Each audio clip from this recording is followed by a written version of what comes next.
जय सीताराम। शिव द्वारा श्री राम स्तुति।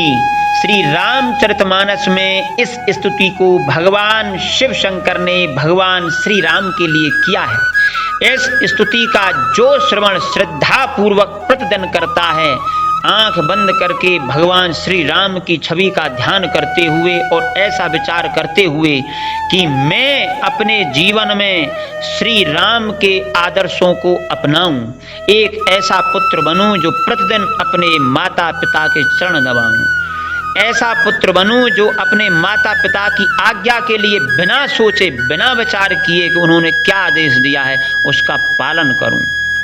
ऐसा पालन करने के कारण ही आज हम भगवान श्री राम को आदर्श मानते हैं। उन्होंने यह विचार नहीं किया कि भगवान श्री राम यदि यह सोचते कि कैकेयी ने अपने पुत्र के लिए राज्य मांगा है और मुझे वनवास, तो मेरे पिता ने ये वचन दिया है, मैं अपना राज्य त्याग करके क्यों जाऊं। उन्होंने 3 विवाह किए हैं, तो ये तो मेरी दूसरी माता है, विमाता है, ये अपने पुत्र के लिए मांग रही है, तो वचन पिता ने दिया है, मैं क्यों जाऊं, मेरे साथ तो ये अन्याय हो रहा है। भगवान ने यह नहीं सोचा और वह बिना ही शंका किए, बिना विचार किए राम जी चले गए वन के लिए। इसीलिए आज राम को हम पूजते हैं। इसलिए माता पिता के चरण प्रतिदिन दबाएं, आपके घर में कभी क्लेश नहीं होगा, कभी अशांति नहीं होगी। राम जैसे भाई बने। राम भरत जब गए और भरत ने नाना प्रकार से भगवान राम को मनाना चाहा कि प्रभु आप चलिए, आप राज्य करिए, मैं वन में रहूंगा, पिता की आज्ञा का पालन मैं करूंगा, किंतु धर्म के पालन में किसी भी प्रकार का बहाना नहीं चलता। भगवान राम ने कहा नहीं, आज्ञा मेरे लिए है, वचन मेरे लिए है और माता कैकेयी मुझे ही भेजना चाहती हैं, इसलिए मैं ही रहूंगा। तो ऐसे राम जिन्होंने राज्य को त्याग दिया, ऐसे यदि आपके भाई हैं और कभी जमीन का जायदाद का बंटवारा हो रहा है, आप निश्चित मानिए भगवान श्री राम की तरह आप अपने भाई को अपना सहोदर मानिए। उसी माता के गर्भ से आपने जन्म लिया, उसी का दूध स्तनपान आपने किया, उसी भाई ने आपके साथ किया है।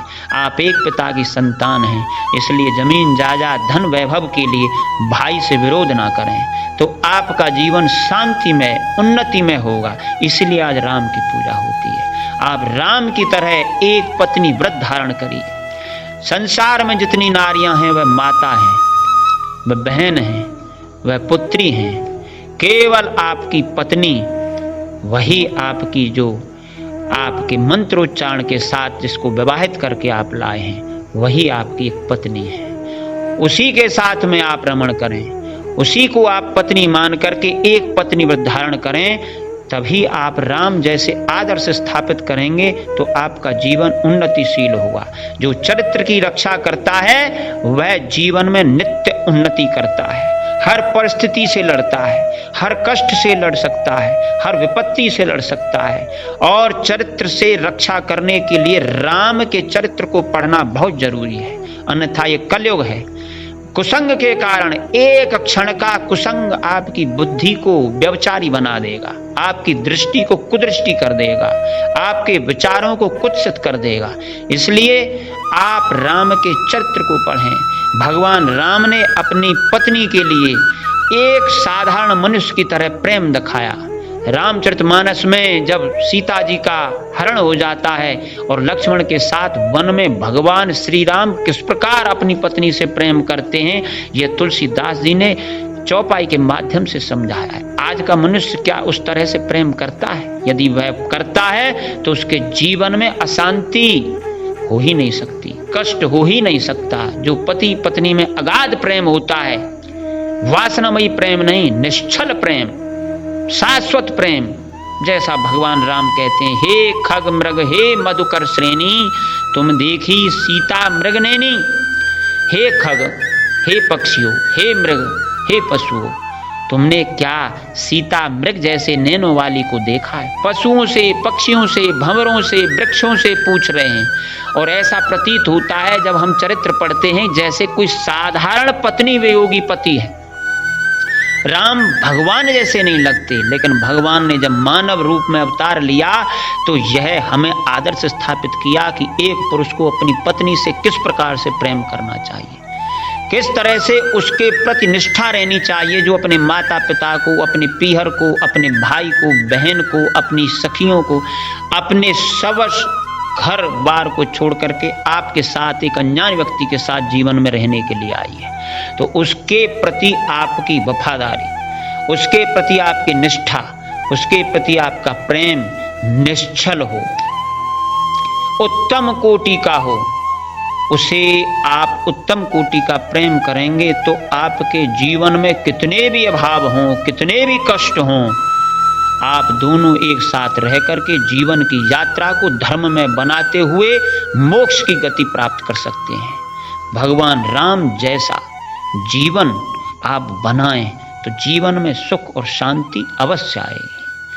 आपकी कठिनाइयां आ सकती हैं, मुसीबत आ सकती हैं, दरिद्रता आ सकती है, अनेकों प्रकार के शत्रुता आ सकती है, लेकिन चरित्र सुदृढ़ हुआ, पत्नी पति में प्रेम विशेष हुआ तो सबको आप एक मत होकर के उसका हल ढूंढ सकते हैं।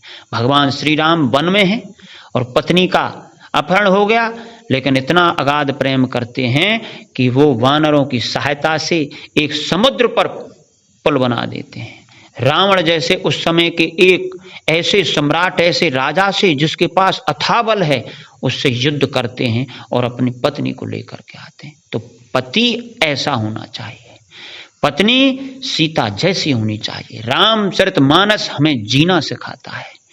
ऐसी माता सीता कि जब भगवान श्री राम को वनवास हो रहा है, सीता को नहीं हुआ। सीता जनक नंदिनी है, जिनके पिता राजा हैं। वह चाहती तो अपने पीहर जा सकती थी और उनके लिए वचन भी नहीं है। कौशल्या भी रोकना चाहती हैं, दशरथ जी भी कहते हैं कि सीता ना जाए, नहीं तो मैं क्या कहूंगा जनक से।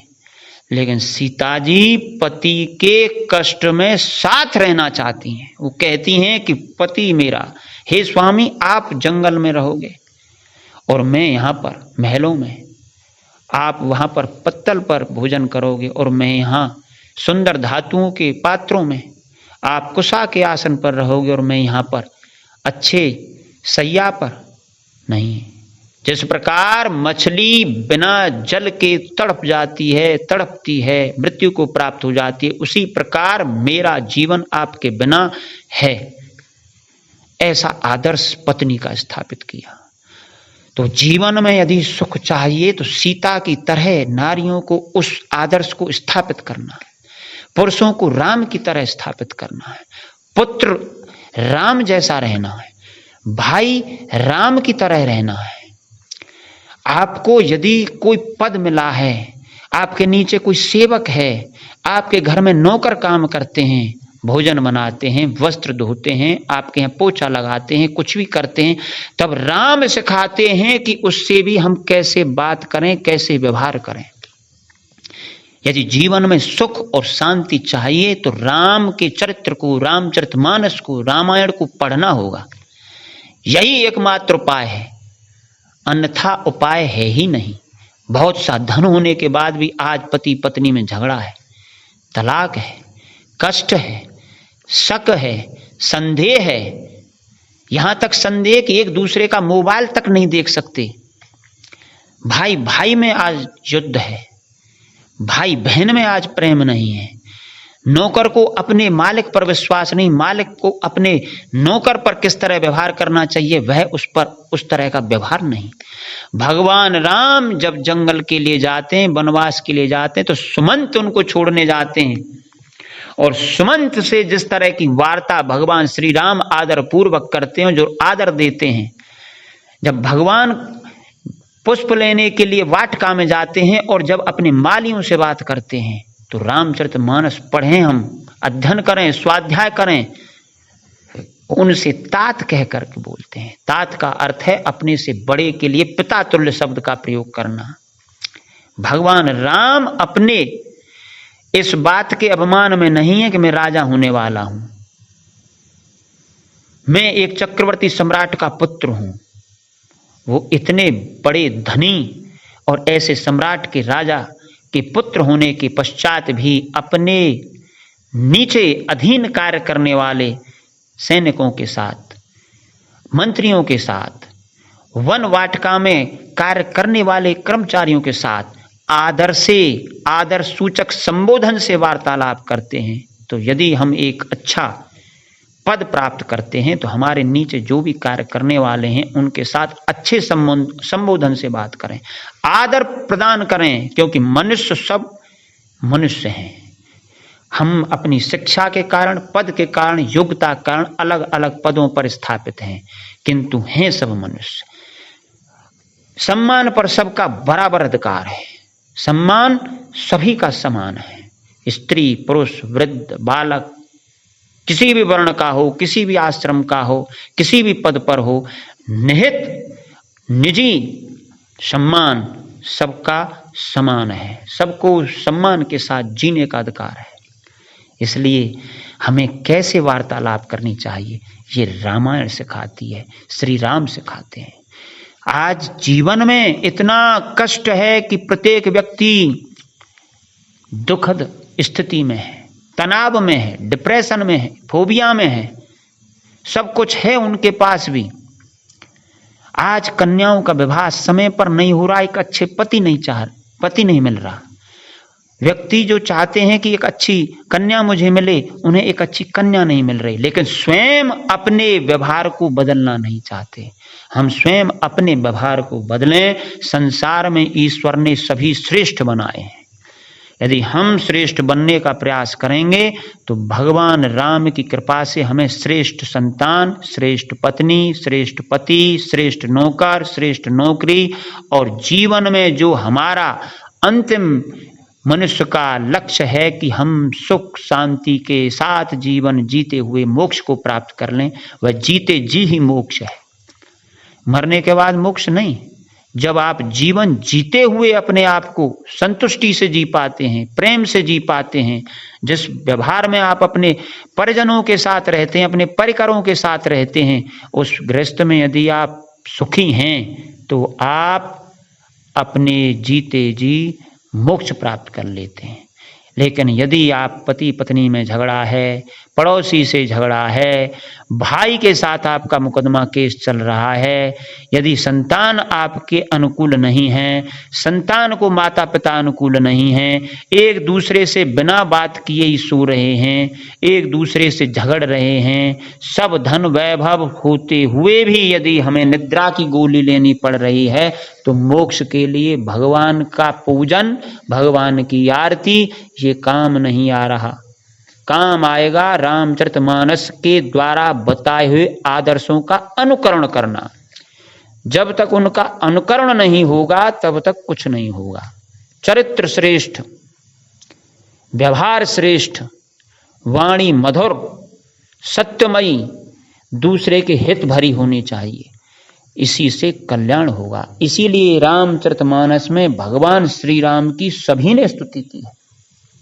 शिव जी स्तुति करते हैं, ब्रह्मादि देवता स्तुति करते हैं, जटायु स्तुति करता है, अत्रि मुनि ने स्तुति की है।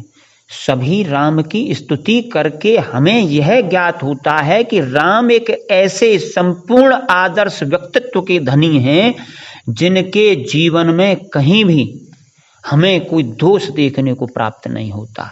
वो संपूर्ण मानव जाति के लिए एक आदर्श हैं। यदि जब भी जीवन में हमें किसी भी संबंधी से कष्ट महसूस हो तो हम राम के चरित्र को उठा करके पढ़ें कि उन्होंने उस संबंधी के साथ कैसा व्यवहार किया, शत्रु के साथ भी कैसा व्यवहार करना चाहिए, राम बताते हैं। जब अंगद को अंतिम समय पर भेजते हैं, जिसने भगवान श्री राम की पत्नी का अपहरण कर लिया, ऐसे आतताई को भी भगवान ये संकेत, ये संदेश पहुंचाते हैं कि यदि सीता को सम्मान के साथ में रावण वापस कर देता है, पश्चाताप करता है, क्षमा मांगता है, तो मैं सीता को लेकर के वापस चला जाऊंगा। ऐसे श्री राम। विचार करिए, यदि किसी की पत्नी को कोई अपहरण कर ले और वह व्यक्ति बहुत दिनों तक उसे ढूंढता रहे और उसे खोज भी ना मिले, उसकी पत्नी को, वह ऐसे अलग रख करके यह कहे कि मैं तुम्हें निश्चित समय देता हूं, उस समय तक आप मुझे स्वीकार कर लें। ऐसे व्यक्ति को भी कोई व्यक्ति यदि ये कह दे कि मेरी पत्नी को केवल आप वापस कर दो और क्षमा मांग लो, तो मैं युद्ध नहीं करूंगा। और वह भी व्यक्ति साधारण नहीं, जिनके बाण अचूक हैं, सटीक हैं, पुरुषार्थी हैं, और जिनका भाई लक्ष्मण जो 14 वर्ष तक ऐसी तपस्या की, इतना तपस्वी जो 14 वर्ष तक सोया ही नहीं, 14 वर्ष तक अन्न नहीं खाया, 14 वर्ष तक पत्नी का संग नहीं किया, ऐसा योगी, ऐसा तपी, ऐसा यति जिसका भाई है, इतना पुरुषार्थ, इतनी शक्ति है, और अनेकों वानरों की सेना जिनके साथ है, हनुमान जैसा बलशाली, और जामवंत जैसा बलशाली, जिसकी जामवंत की बल की सीमा इससे लगा सकते हैं कि वह जब भगवान राम कृष्ण अवतार लेकर के आए तो उनके साथ भी युद्ध किया कई दिनों तक, क्योंकि राम के रावण के युद्ध में उनकी युद्ध की पिपासा बुझी ही नहीं जामवंत की। तो भगवान से कहते हैं कि जब तक तो मेरी युद्ध की इच्छा जागृत हुई तब तक तो युद्ध समाप्त हो गया था, मैं युद्ध चाहता हूं। ऐसे भगवान के साथ बलशाली हैं, और वो राम कहते हैं कि मैं क्षमा कर दूंगा। तो शत्रु के साथ भी कैसा व्यवहार करते हैं, वो उसे भी क्षमा करना चाहते हैं कि युद्ध अंतिम विकल्प है, जब कोई रास्ता ना बचे, क्योंकि युद्ध में दोनों तरफ से हानि होती है। यदि युद्ध टाला जाए, लड़ाई टाली जाए तो टालनी चाहिए। तो भगवान श्री राम का चरित्र हमारे सभी प्रकार की समस्याओं का समाधान है। पुत्र यदि आपके अनुकूल नहीं, पत्नी अनुकूल नहीं, पति अनुकूल नहीं, भाई अनुकूल नहीं, पड़ोसी अनुकूल नहीं, जीवन आपका कष्टप्रद चल रहा है, तो भगवान श्री राम की स्तुति का गायन आप निष्ठा से करिए और कहिए कि प्रभु मैं आपकी शरण में हूं, मुझे कोई मार्ग नहीं दिख रहा, मुझे कोई रास्ता नहीं दिख रहा, अमुक समस्या है और इस समस्या का समाधान आप ही कर सकते हैं। इस जगत को आपने ही बनाया है और मेरे प्रारब्ध से ही मुझे प्राप्त हुआ है। बिना प्रारब्ध के कुछ मनुष्य को प्राप्त नहीं होता। कैसी पत्नी मिलेगी या आप कर नहीं सकते डिसाइड, पूर्व निर्धारित है वही मिलेगी। माता पिता कैसे मिलेंगे आप निर्धारित नहीं कर सकते कि आपके माता पिता भगवान का भजन करने वाले होंगे, मांसाहारी होंगे, शाकाहारी होंगे, दुष्ट होंगे, दयालु होंगे, राष्ट्रभक्त होंगे, सूरवीर होंगे, आप नहीं कर सकते डिसाइड। डेस्टिनी पहले ही कर चुकी है, जो मिले हैं वही हैं। संतान आपकी कैसी होगी वो आप निश्चित नहीं कर सकते। आपकी सेवा करने वाली होगी कि आपको वृद्धावस्था में वृद्धाश्रम में डाल देगी आपको, क्या आप वहां रहिए वृद्धाश्रम में, हमारे पास समय नहीं है। आप किस विभाग में नौकरी करेंगे, आप खूब प्रयास कर लीजिए, जहां प्रारब्ध ने निश्चित कर रखा है उस विभाग में ही आप पहुंच जाओगे। इसलिए बहुत ऐसी चीजें हैं जो आप निर्धारित नहीं कर सकते, वो आपको स्वतः ही पहले से प्रारब्ध ने निश्चित कर रखी है कि आपको भारत में जन्म लेना है कि अमेरिका में जन्म लेना है। आप नहीं कर सकते मैं अमेरिका में जन्म ले लूं। आप भारत जैसे धर्म प्रधान और श्रेष्ठ गौरवमयी राष्ट्र में जन्म लेते हैं तो ये आपका प्रारब्ध बहुत अच्छा है। इसलिए अपने को जब भी कष्ट में महसूस करें तो ये समझें कि मेरे प्रारब्ध में ही ये लिखा है, किंतु इस प्रारब्ध को बदलने का केवल एकमात्र तरीका है भगवान श्री राम, उनका आदर्श, उनके जैसा मैं बनूं, चरित्र को श्रेष्ठ बनाऊं और उनकी स्तुति करूं। इसलिए आप श्रेष्ठ से श्रेष्ठ जीवन में यदि चाहते हैं और कितने भी भयंकर कष्ट हैं, चारों तरफ आपको लग रहा है कि कोई रास्ता नहीं है, निराशा ही निराशा है, कोई मार्ग नहीं मिल रहा, मेरा अनुभव कहता है कि आप शरणागति भगवान की ले लो और भगवान श्री राम की स्तुति का गायन करो, श्रवण करो, श्रद्धा से करो कि हे प्रभु मैं आपकी शरण में हूं, मेरा संसार में कोई नहीं, आपके सिवा मेरा कोई मार्गदर्शन करने वाला नहीं, मेरी आप रक्षा करो। मैं एक श्रेष्ठ मनुष्य बनना चाहता हूं, मैं एक श्रेष्ठ राष्ट्रभक्त बनना चाहता हूँ, मैं अपने जीवन को सुख और शांति से चाहता हूँ जीना, लेकिन सुख और शांति बिना आपकी कृपा के, बिना आपकी भक्ति के हो ही नहीं सकती। यदि सुख और शांति केवल धन से मिलती तो कितने धनी व्यक्ति हैं जो आत्महत्या कर लेते हैं। कितने ऐसे अभिनेता अभिनेत्री हैं जिनके पति पत्नी के तलाक हो जाते हैं।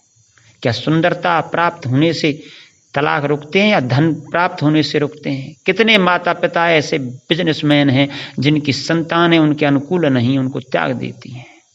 क्या उच्च पद से सुख शांति मिलती है? यदि उच्च पद से मिलती तो कितने ऐसे बड़े बड़े अधिकारी, अनेकों विभागों के, जो पूरे जीवन उन्होंने नौकरियां की और अंतिम पड़ाव पर वृद्धाश्रम में रहते हैं, संतानें विदेश में नौकरी कर रही हैं।